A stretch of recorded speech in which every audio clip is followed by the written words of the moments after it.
Volto com você.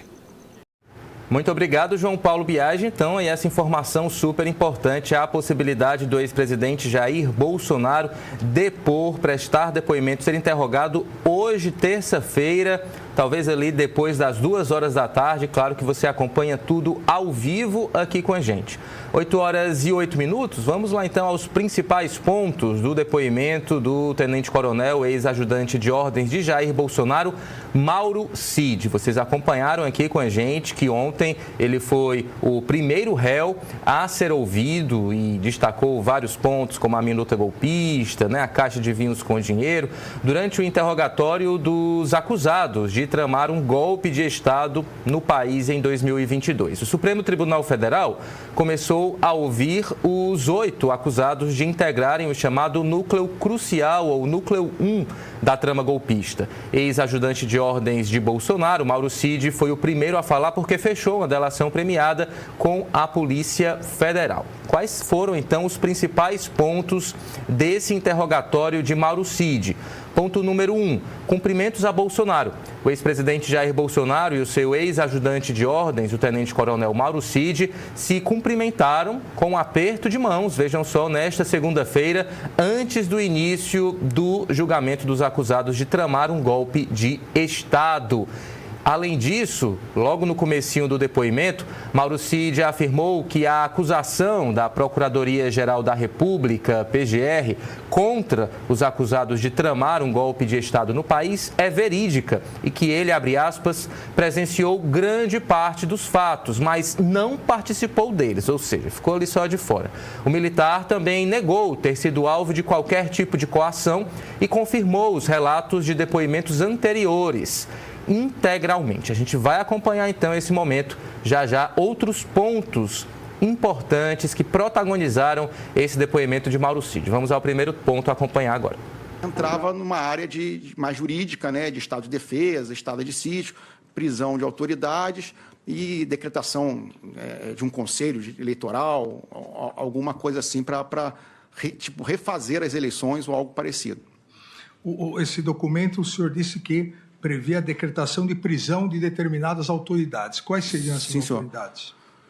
Ministro, basicamente, vários ministros do STF, o presidente do Senado, acho que o presidente da Câmara não, mas eram de várias autoridades, assim, tanto do STF como do Legislativo.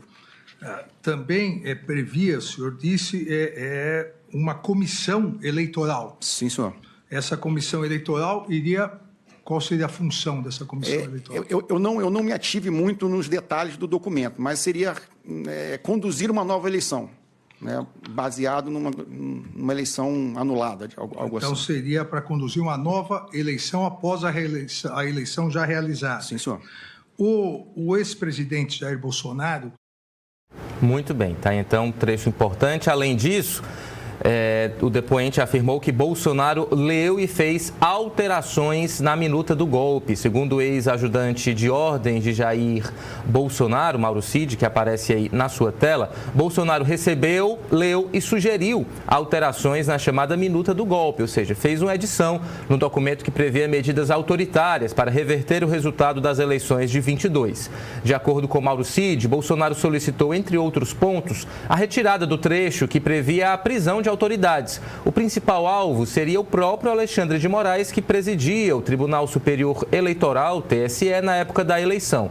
Moraes, mesmo na minuta ajustada por Bolsonaro, continuaria como alvo de prisão, segundo Mauro Cid.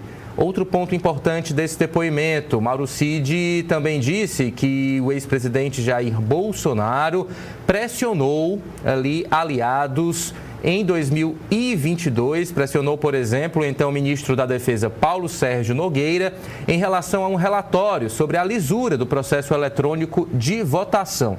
Indagado sobre o relatório por Alexandre de Moraes, o ex-ajudante de ordens confirmou que Bolsonaro queria um documento duro contra as urnas eletrônicas. A gente acompanha também um trechinho desse momento agora na sua tela.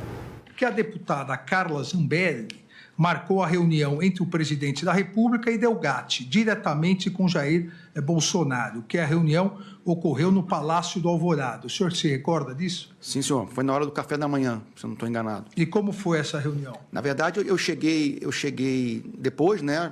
Chegaram bem cedo, né? E o hacker, né? Ele estava levantando as hipóteses, os detalhes técnicos eu não sei, né? De como poderia ter sido feita a fraude e como se poderia descobrir que essa fraude, né?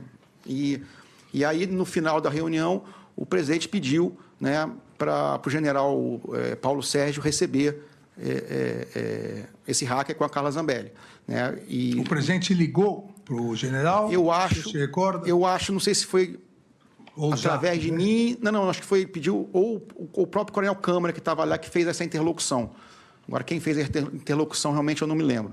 Se foi o próprio presidente, eu ou até o Coronel Câmara. Muito bem. Outro ponto importante desse depoimento. Mauro Cid afirmou que Braga Neto era o elo entre Bolsonaro e os acampamentos. Segundo Mauro Cid, o general Walter Braga Neto, ex-ministro da Casa Civil e também da Defesa, era o elo entre o ex-presidente Jair Bolsonaro e os acampamentos mantidos em frente aos quartéis generais. O ex-ajudante de ordens de Bolsonaro também confirmou o recebimento de recursos de Braga Neto em uma caixa de vinho, mas não soube precisar o valor. Teria sido R$100 mil. O dinheiro foi recebido no Palácio da Alvorada e, segundo Mauro Cid, foi repassado ao tenente-coronel do Exército, Rafael Martins de Oliveira, né, um dos kits pretos. A gente vai acompanhar também o momento em que ele faz essa grave acusação. Vamos acompanhar. E posteriormente, eu retornei para o general Braga Neto, né? Não foi possível tal.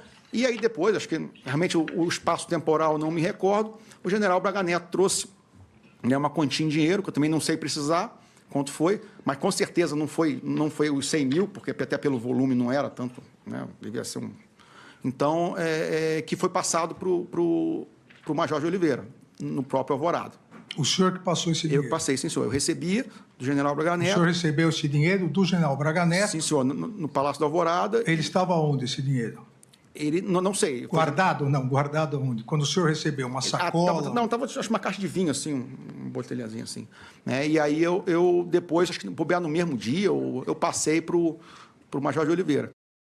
Muito bem, 8h15. Você continua deixando o like. Para quem está chegando agora, estamos acompanhando os principais momentos do depoimento de Mauro Cid. Já, a partir das 9 horas, é a vez de Almir Garnier ficar frente a frente com o ministro Alexandre de Moraes. Outro ponto importante do depoimento de Mauro Cid. O relator do processo, o ministro Alexandre de Moraes, questionou um pedido de monitoramento das atividades dele, abre aspas. Por várias vezes, o presidente Bolsonaro recebia várias informações que aliados políticos estariam se encontrando com adversários políticos. Foi comum, algumas vezes, no meio do mandato, a gente verificar se isso era verdade ou não. Não tinha muita análise de inteligência. A gente perguntava para a Força Aérea, para o ministro, para ver como estava essa mobilidade, disse ele. Segundo o depoente, uma vez o monitoramento ocorreu a pedido do Major de Oliveira, em dezembro de 2021, um dos kits pretos que integram a Operação Punhal Verde-Amarelo.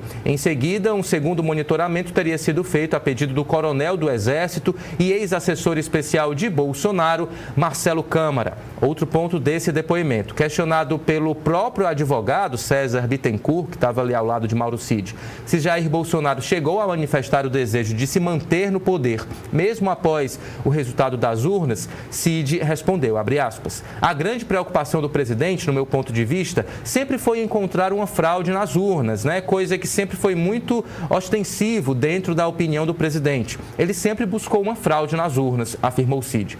As Forças Armadas indicaram representantes para participar de uma comissão de fiscalização das eleições organizada pelo Tribunal Superior Eleitoral.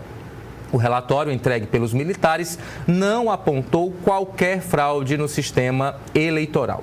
A gente vai falar agora também sobre os acampamentos golpistas. De acordo com Mauro Cid, o ex-presidente da República não agiu para desmobilizar os acampamentos golpistas montados em frente a quartéis generais pelo país após as eleições de 22. Ele foi questionado pelo advogado de Bolsonaro, que perguntou se houve alguma atuação do ex-presidente para manter as pessoas em acampamentos na frente dos quartéis ou em outras manifestações contra os resultados das urnas. Em seguida, o ministro Alexandre de Moraes, que é o relator do caso, acrescentou: e ele fez algo para manter os acampamentos? Segundo o Cid, a postura de Bolsonaro era não interferir, nem para apoiar, nem para desmobilizar. Abre aspas. Não fui eu que chamei, não sou eu que vou mandar embora, teria dito o ex-presidente nos bastidores, de acordo com o relato do militar. Na avaliação de investigadores, a omissão de Bolsonaro funcionou como sinal de anuência aos atos que pediam intervenção militar e rejeitavam o resultado das eleições, culminando com o 8 de janeiro. A permanência dos acampamentos, inclusive após a diplomação de Lula, foi considerada parte do ambiente que levou aos atos antidemocráticos de 8 de janeiro de 2023. Para a gente comentar, então, esses pontos relevantes do depoimento